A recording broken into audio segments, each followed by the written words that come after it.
Assalamualaikum warahmatullahi wabarakatuh. Yang saya hormati pimpinan anggota Komisi 6, yang saya hormati Pak Simon beserta seluruh jajaran Pertamina yang sangat-sangat luar biasa. Selamat RDMP Balikpapan. Keren Pak, saya lihat di video-videonya Pak, walaupun belum sempat main ke sana saya. Kemudian berkaitan dengan penanganan bencana, prinsipnya mengapresiasi. Kemudian beberapa poin yang kami sampaikan. Yang pertama, terkait streamlining Pak Simon. Jadi saya coba cari definisi via Google Pak. Streamlining proses untuk membuat sistem proses lebih efisien, mudah, sederhana, tanpa mengurangi kualitas atau hasil akhir. Tujuannya untuk mengurangi waktu, biaya, dan sumber daya yang digunakan sehingga efektif dan efisien. Dalam pembahasan RKAP dan antara aset manajemen kemarin, Pak Simon, Pak Doni Oskaria menyampaikan ada loss dari keseluruhan BUMN itu sebesar 50 T. Tadi mungkin Pak Asep juga sudah menyampaikan. Direct 20 T, 30 T itu indirect cost mungkin kurang efisien dan lain sebagainya. Memang salah satu adanya transfer pricing di entitas anak usaha. Nah, streamlining atau proses perampingan ini kan pasti kan juga ada arahnya di sana. Kalau mungkin nanti Pak bisa dipaparkan secara tertulis, saat ini itu mungkin oh ya dengan sebelumnya kita bebannya segini nih, mungkin sekian puluh T atau sekian ratus T. Nah, kemudian setelah adanya konsolidasi atau setelah penggabungan, dirampingkan, target yang akan kita capai setahun pertama bisa turun sekian, tahun kedua terus sekian, tahun ketiga terus sekian. Saya rasa teman-teman dari Pertamina ini kan insya Allah jauh lebih pintar daripada saya, Pak. Bisa lah bikin secara proyeksi keuangannya dari proses ini berapa sih yang bisa dilakukan efisiensi. Jadi supaya kita ini bicaranya tidak hanya normatif-normatif saja, Pak. Jadi antara panjenengan dengan kami di sini sebagai mitra melakukan pengawasan dukungan itu ada angka konkret yang memang bisa dipertanggungjawabkan. Itu yang pertama Pak Simon dan juga teman-teman Pertamina semuanya. Kemudian yang kedua, saya ingin konfirmasi atau mendapatkan pencerahan dari pelaku bisnis oil and gas paling besar di Republik ini, Pak.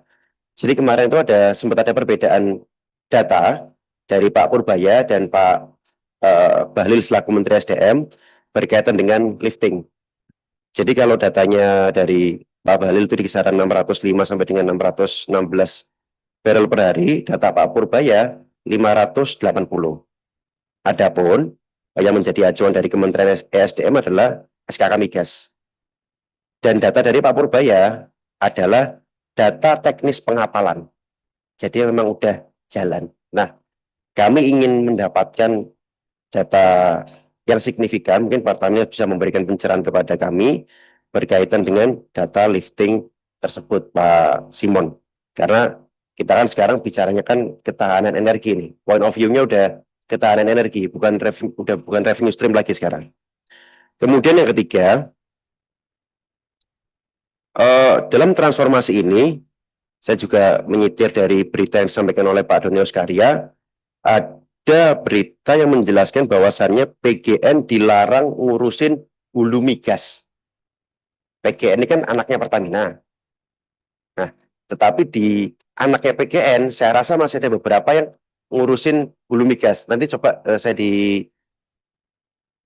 klarifikasi kalau ada yang keliru, Pak. Nah, itu apakah nanti anaknya PGN ini akan ditarik menjadi anaknya Pertamina langsung yang ngurusi hulu atau seperti bagaimana? Karena statementnya Pak Donius Karya ada nih, PGN dilarang keras untuk mengurusi hulu migas. Itu yang ketiga, Pak. Kemudian yang keempat, Pak Simon, ini saya sampaikan beberapa di rapat terakhir yang Bapak waktu itu pergi duluan, Pak.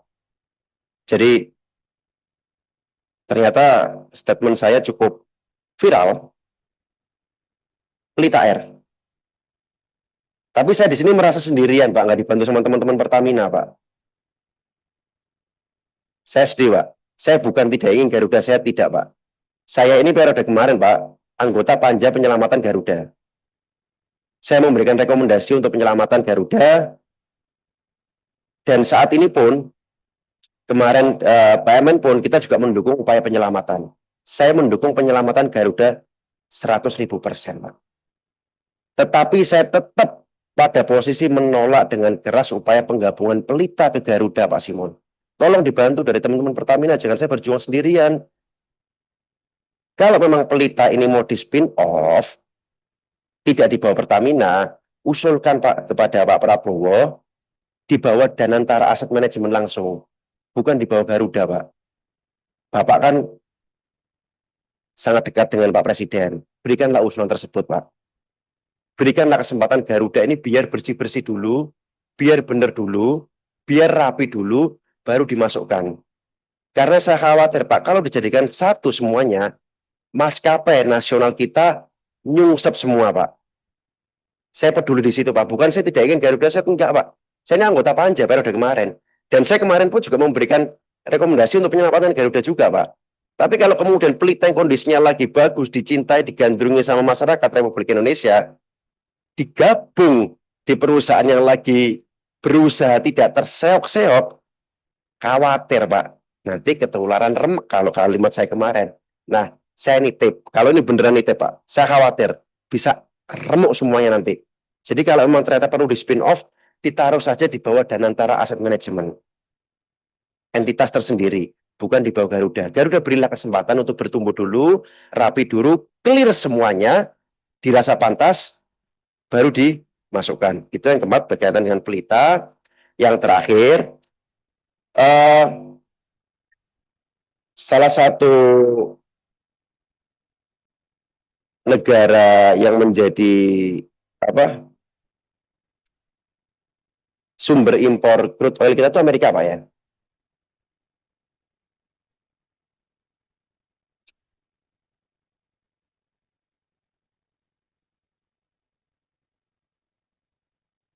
Empat sampai 5%, oke. Ya, saat ini kan memang kita sama-sama melihat Presiden Amerika ini kan kebijakannya kan cukup unik, Pak. Saya tidak bicara baik atau buruk, nggak. Saya bicara ini unik. Bisa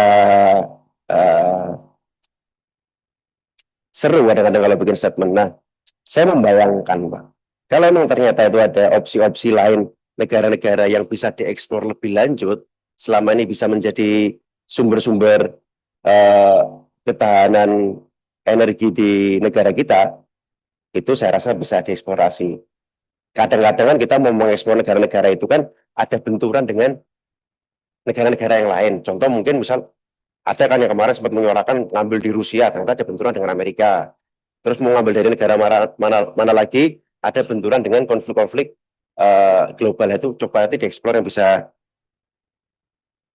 membantu untuk pasokan crude oil di negara kita, Pak. Saya rasa 5 poin itu pimpinan ini cukup panjang juga yang saya sampaikan. Terima kasih, Pak Simon. Ini Pak Pelita. Matur suwun. Assalamualaikum warahmatullahi wabarakatuh.